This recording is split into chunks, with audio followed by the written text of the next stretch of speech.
Bonjour à tous, quelle grande classe. Je parle de vous, bien sûr. Je me présente, je suis votre nouveau professeur de génétique. Et c'est moi qui vais vous faire cours de biologie moléculaire dès le semestre prochain. Alors, vous vous attendez, sans doute, à ce que je vous fasse cours classiquement. Peut-être l'attendez-vous, peut-être est-ce votre seule raison d'être ici, dans cette belle classe de mon université. Je vous vois déjà, le premier rang, je remarque, au premier rang, les meilleurs d'entre vous, les bons. Au milieu, les moyens. Et au fond, sans doute, ceux qui aiment moins la génétique, car j'imagine que dans d'autres cours, en anglais ou en mathématiques, vous vous disposez différemment. Donc je peux vous faire cours de manière classique, et ça, je sais le faire. Non seulement je sais le faire, mais j'aime le faire. Je pourrais bien sûr vous faire cours des heures et des heures, vous expliquer comment les molécules fonctionnent, les chromosomes, les enzymes, vous abreuver de ma science, vous envoyer 100% de mes connaissances, et vous demander d'en retenir le maximum, d'assimiler, d'ingurgiter. Et chez vous, de travailler, sans cesse, de manière à ce que si je vous interroge en cours, vous soyez capable de répondre à mes questions et d'avoir de bonnes notes. Je vois dans vos regards que c'est exactement ce que vous attendez. Ou alors, peut-être que certains d'entre vous se disent « Pourquoi ne ferait-il pas une classe inversée ?» La classe inversée, quelque chose d'incroyable. La classe inversée, c'est très simple. On fait le cours à la maison et on fait les devoirs en classe. Donc c'est assez facile. Je vous donne des livres, je vous donne des sites internet, je vous donne des CD-ROM, et puis vous travaillez chez vous, ou à plusieurs, en bibliothèque, et quand vous venez en cours, nous faisons les devoirs. Je suis votre grand frère, votre père ou autre, et je vous aide. Vous me posez des questions, et j'essaye de vous aider à comprendre le cours que vous avez travaillé par vous-même. Cours académique, classe inversée, où est la différence?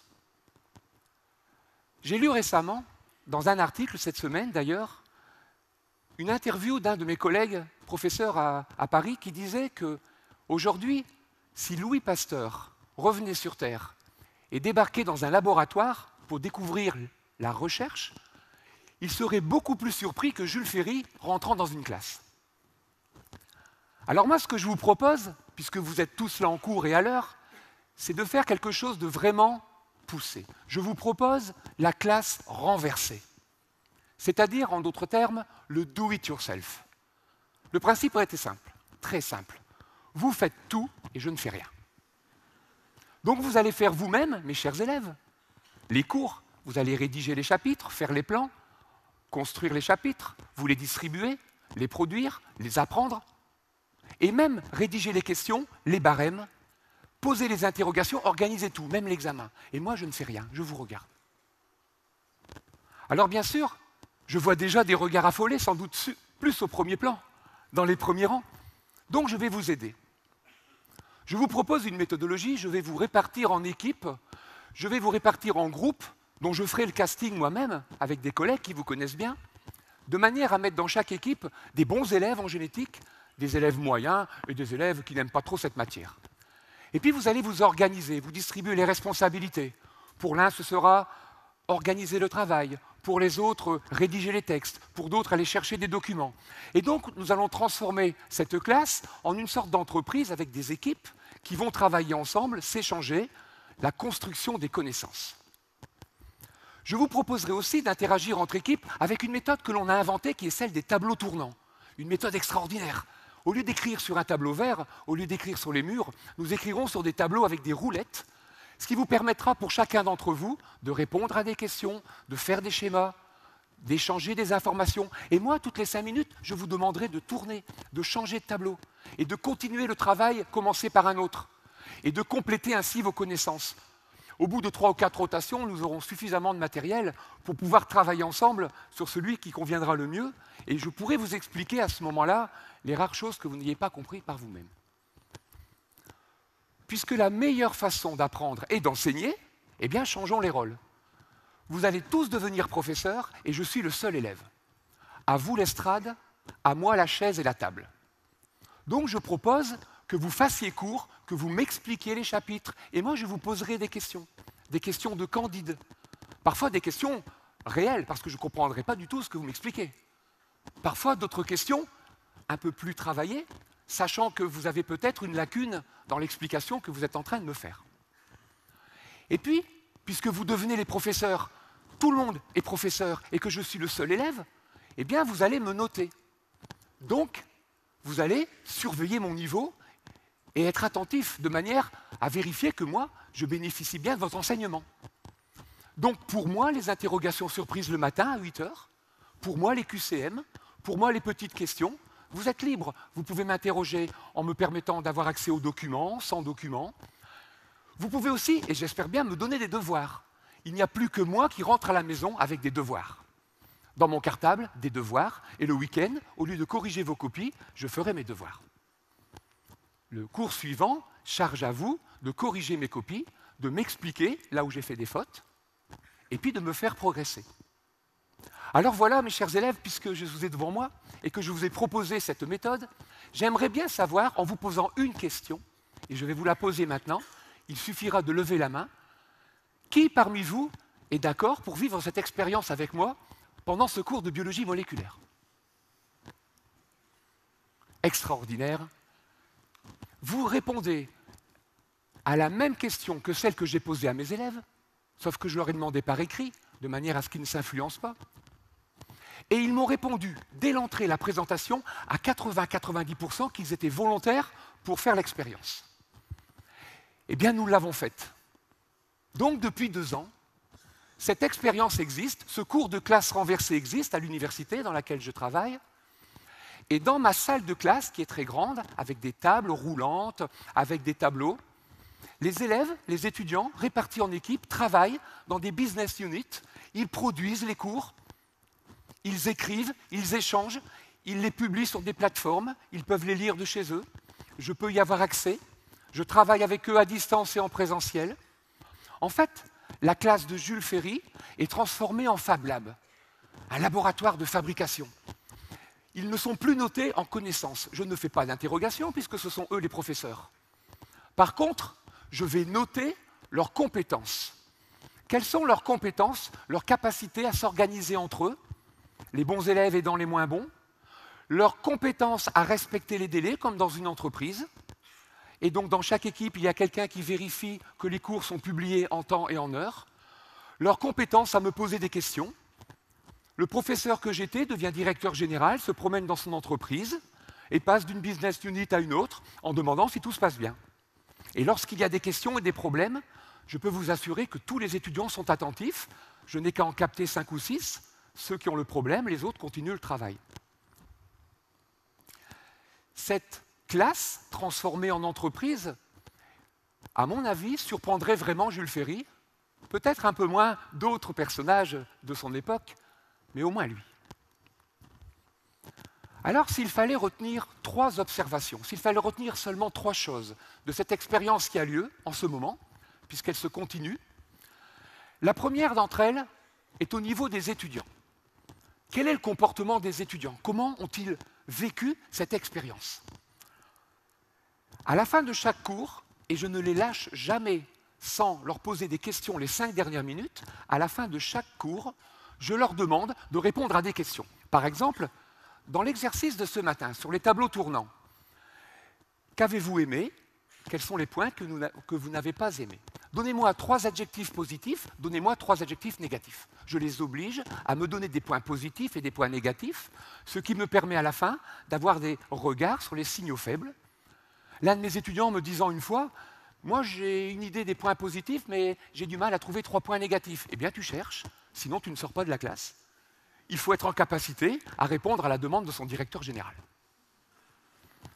Ça, c'est le point positif. Un autre point positif du point de vue des étudiants, c'est que les bons élèves trouvent de nouvelles capacités, de nouveaux plaisirs à aider des étudiants moins bons, alors que les étudiants moins bons, qui n'avaient aucune chance de se faire remarquer en génétique, sont souvent les meilleurs pour aller chercher de l'information sur Internet, pour trouver quelquefois les meilleurs films, les meilleures illustrations, mais ne sont pas capables, en discernement, de repérer les documents qui seront les mieux pour être mis dans le cours. Donc ça, c'est quelque chose d'intéressant. Tout ne fonctionne pas très bien. Le seul problème que j'ai avec mes étudiants, ce sont les premiers de la classe. Les premiers de la classe qui ont l'habitude d'écrire, d'apprendre, de noter, ceux-là ont beaucoup de difficultés. Mais on s'en sort avec la discussion. Le deuxième point d'observation, c'est l'impact sur les professeurs. Bien, figurez-vous que ma classe est ouverte. Du début du cours jusqu'à la fin, toutes les portes sont ouvertes.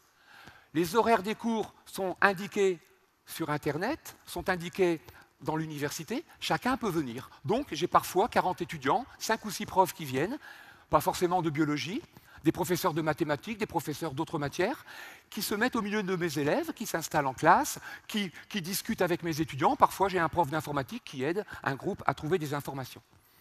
Et donc, nous avons créé une communauté de hackers pédagogiques de manière à diffuser cette méthodologie dans d'autres matières, de manière à contaminer positivement les collègues. Et donc, aujourd'hui, nous faisons des protocoles de ce type-là en droit des affaires, en économie, en marketing et même en sciences humaines et sociales. Dernière observation, et c'est sans doute celle qui va vous surprendre le plus. En tout cas, c'est celle qui m'a le plus surpris. Les étudiants, les enseignants, le changement de posture, se comporter différemment, voilà de l'innovation pédagogique. Mais la troisième catégorie de personnes qui ont été très surprises, ce sont les entreprises. Les chefs d'entreprise, les directeurs généraux, les vrais, les directeurs de ressources humaines. Parce que tout ce que nous faisons dans cette classe renversée est publié sur Internet. Donc nous avons un blog et nous publions nos méthodologies, nous publions les notes. Quand je suis noté, mes notes apparaissent sur Internet. Une fois, un professeur de Marseille m'a envoyé un mail en me disant « Vous avez eu 8 sur 20 et normalement c'est 9, ils vous ont oublié un point. » Donc, je suis rentré dans la classe en disant « Il y a un problème, vous m'avez oublié un point pour qui je passe au vu de tous les internautes. » Les entreprises qui s'intéressent à l'innovation, qui s'intéressent à la créativité, pianotent entre des mots-clés et tombent sur l'expérience d'un prof un peu bizarre qui fait ce genre d'expérience. Eh bien, nous sommes contactés et nous travaillons avec ces entreprises parce qu'elles se posent la question de l'innovation. Qu'est-ce que l'innovation ? Comment peut-on pousser l'innovation pédagogique aussi loin? En fait, l'innovation, c'est le fruit de la créativité. Il faut être créatif. Si vous êtes créatif, individuellement ou en intelligence collective, comme dans l'exemple des tableaux tournants, si vous êtes créatif et que vous avez de nouvelles idées, il va falloir les expérimenter, faire des prototypes. Et donc la créativité, elle seule, ne suffit pas. Vous faites des prototypes, des expérimentations, c'est exactement ce que nous faisons dans la classe renversée. Nous expérimentons, nous avons des succès, nous avons des échecs, parfois, et même souvent. Et quand il y a des problèmes, les étudiants se réunissent autour de moi et on résout les problèmes ensemble. De la créativité au prototypage, on arrive à l'innovation. C'est un peu comme si vous étiez sur la canopée, le sommet d'une forêt amazonienne, où là, la biodiversité est la plus intéressante.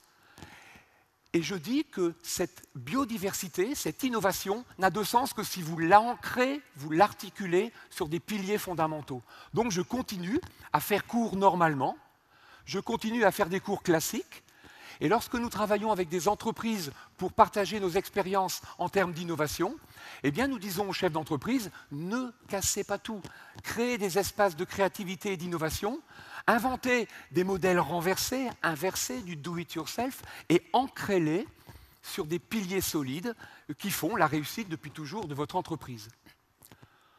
Donc le vrai challenge de l'innovation n'est pas de faire des choses nouvelles. Je ne suis pas du tout innovant si je fais juste un cours inversé. Ce qui est un challenge, c'est de articuler ce qui est nouveau à ce qui est ancien.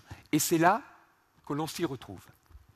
Enfin, pour terminer, parce que j'ai des devoirs à faire ce soir, et que lundi, ils m'attendent pour les corrections, je voudrais vous dire que si un jour, un matin, dans quelques semaines, vous vous promenez devant mon université ou devant une autre école, regardez bien les étudiants qui sortent des stations de métro, regardez-les bien sortir des bus, regardez-les bien se diriger vers l'université ou vers l'école. Et rien qu'à leur allure, rien qu'à la façon dont ils se déplacent, peut-être que vous vous direz que l'un d'entre eux, ce matin à 8 h ou cet après-midi, a peut-être un cours renversé avec un prof renversant. Je vous remercie.